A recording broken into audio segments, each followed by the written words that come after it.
하나님 말씀은 신명기 6장 10절에서 25절까지 말씀입니다.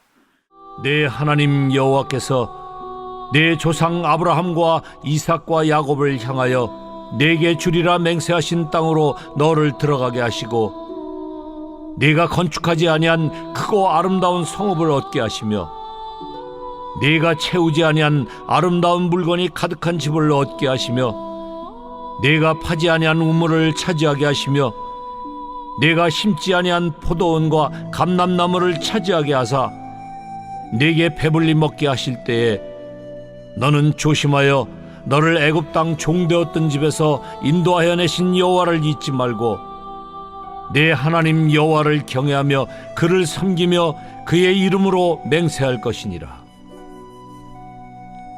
너희는 다른 신들 곧 내 사면에 있는 백성의 신들을 따르지 말라. 너희 중에 계신 너희의 하나님 여호와는 질투하신 하나님이신즉 너희의 하나님 여호와께서 내게 진노하사 너를 지면에서 멸절시키실까 두려워하노라. 너희가 마사에서 시험한 것 같이 너희의 하나님 여호와를 시험하지 말고 너희의 하나님 여호와께서 너희에게 명하신 명령과 증거와 규례를 삼가 지키며 여호와께서 보시기에 정직하고 선량한 일을 행하라. 그리하면 네가 복을 받고 그 땅에 들어가서 여호와께서 모든 대적을 네 앞에서 쫓아내시겠다고 내 조상들에게 맹세하신 아름다운 땅을 차지하리니 여호와의 말씀과 같으니라.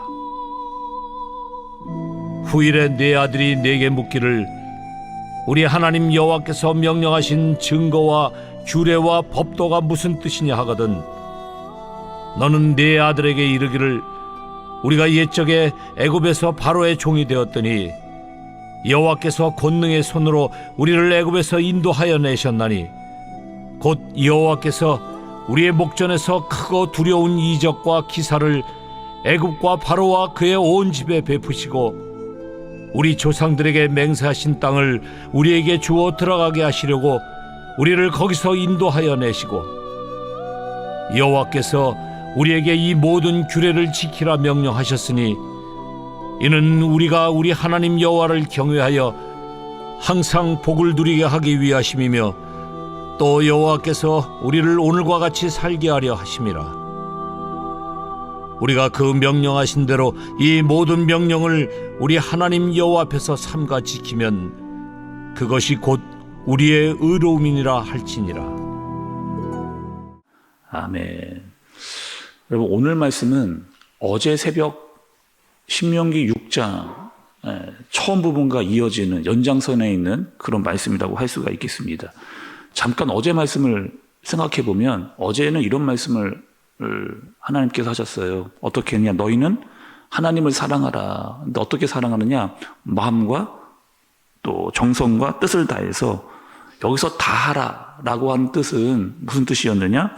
하나님께 아끼지 말라. 정말 너의 전부를 드려라.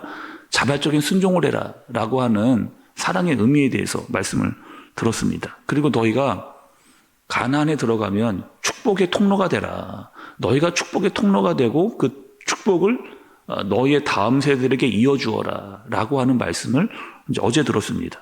그리고 오늘 말씀은 어떻게 되는 것이냐? 이제 이스라엘 백성들이 가나안 땅에 이제 들어가게 됩니다. 근데 들어가게 되는데 어떤 일이 생겨나느냐? 모세가 우려했던 이렇게 되지는 말았어야 되는데 라고 하는 그런 일들을 마치 본 것처럼 모세가 이야기를 합니다. 여러분 12절의 말씀을 좀 보세요. 12절의 말씀을 보시면 너는 조심하여 너를 애굽 땅 종되었던 집에서 인도하여 내신 여호와를 잊지 말고 이렇게 이야기합니다. 그러니까 너희는 조심하라는 거예요. 잊지 말라 이야기를 하십니다. 특별히 여러분 왜 여러분 이 이스라엘 사람들이 하나님을 잊게 되는가에 대한 포커스를 우리가 잘 알고 말씀을 좀 들어야 됩니다. 먼저는 이런 거죠. 하나님이 어떠한 분이었느냐? 하나님은 너희를 인도해냈던, 어디서? 애굽에서 끄집어냈던. 근데 가나안 땅에 딱 들어가 보니까 어떤 상황이 벌어지느냐?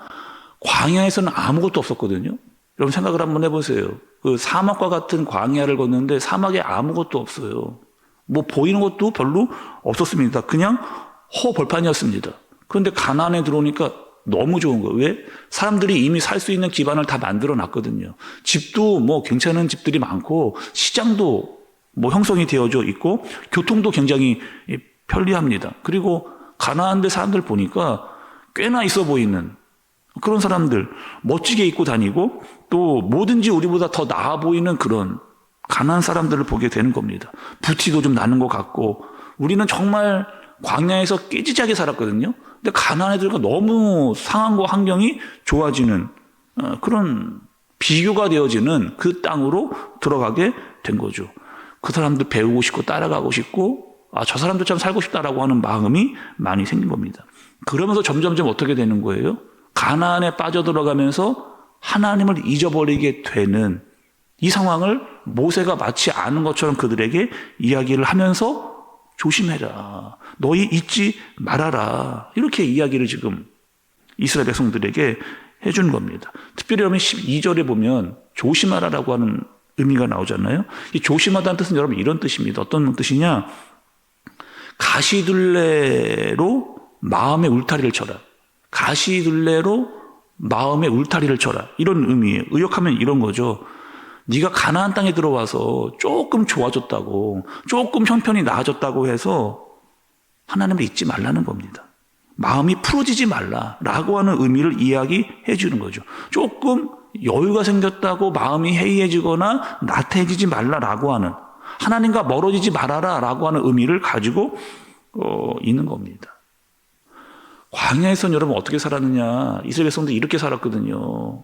구름 기둥, 불 기둥으로 그것을 보면서 그렇게 살았습니다. 또 이스라엘 백성들이 행군할 때 어떻게 했느냐?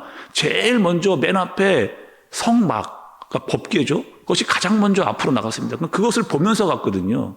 또 이스라엘 백성들이 어디다가 정착을 하고 진을 치기 시작하면은 그 가장 중심부에 성막이 있었습니다. 그러니까 늘 이들은 어떻게 했느냐? 하나님이 함께 하시는 것을 보고 앞으로 나가는 것도 의지하에 가고 멈춰 섰을 때도 그를 하나님을 중심으로 그렇게 이스라엘 백성들이 살았단 말이죠. 근데 가나안에 들어오니까 어떻게 되느냐?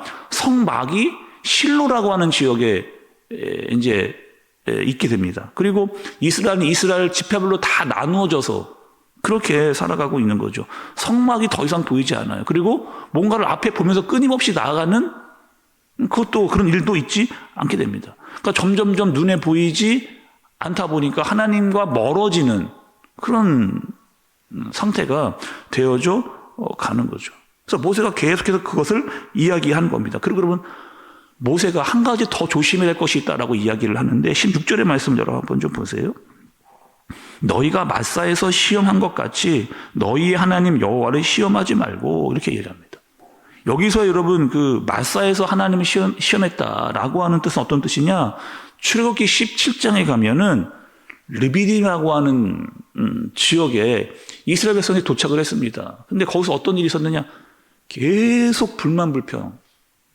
하나님 여기서 우리를 왜 끄집어 왔느냐? 왜 여기로 데려왔느냐? 우리에게 뭐가 먹을 것도 없지 않느냐? 뭐 물이 없지 않느냐? 계속 원만불평하던 곳이 바로 여러분 르비딤이라고 하는 곳이었는데 거기서 너무 많이 불평을 하다 보니까 그 지역을 르비딤에서 마사라고 하는 지명으로 바뀌게 되어져요. 그래서 마사라고 하는 뜻은 여러분 다툼이라고 하는 의미를 그렇게 가지고 있는 거죠. 아니 지금 하나님께서 계속 인도해 주셨거든요. 너무나 힘들고 어려운 광야의 삶 가운데 살아가고 있었지만 여전히 하나님께서 그들을 도와주고 계셨거든요. 그런데 그 하나님의 도우심과 역사는 보지 않고 깨닫지 않고 여전히 원망불평, 자기 중심적인 삶을 살고 있는 이스라엘 백성들의 모습을 보게 되는 겁니다. 그래서 모세는 6장 이 후반부로 오면서 더더욱 강하게 이야기할 수밖에 없는 거예요. 이스라엘 백성들에게 너희 어떻게 해라? 절대로 하나님을 잊어버리지 말고 하나님을 사랑하라. 가나안에 들어가서 눈에 보이는 게 많이 보인다 할지라도 거기에 빠지지 말고 하나님을 사랑해라. 그리고 축복의 통로가 되어라. 그리고 축복을 이어주어라. 이렇게 이야기하고 강조하는 모습을 보게 되는 겁니다.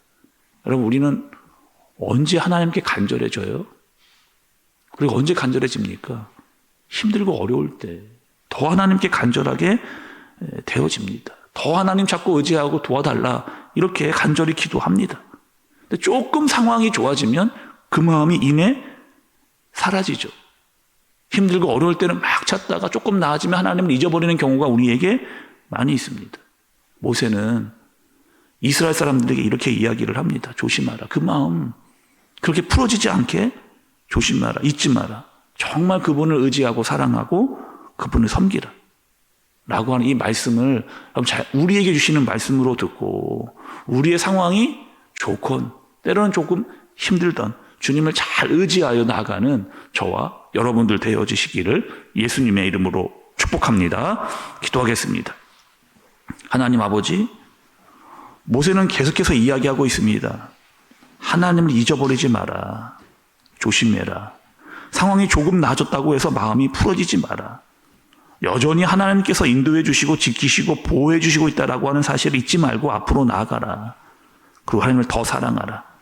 우리에게 주신 말씀으로 믿고 나아가는 오늘 하루가 되어지도록 주님께서 인도하여 주옵소서.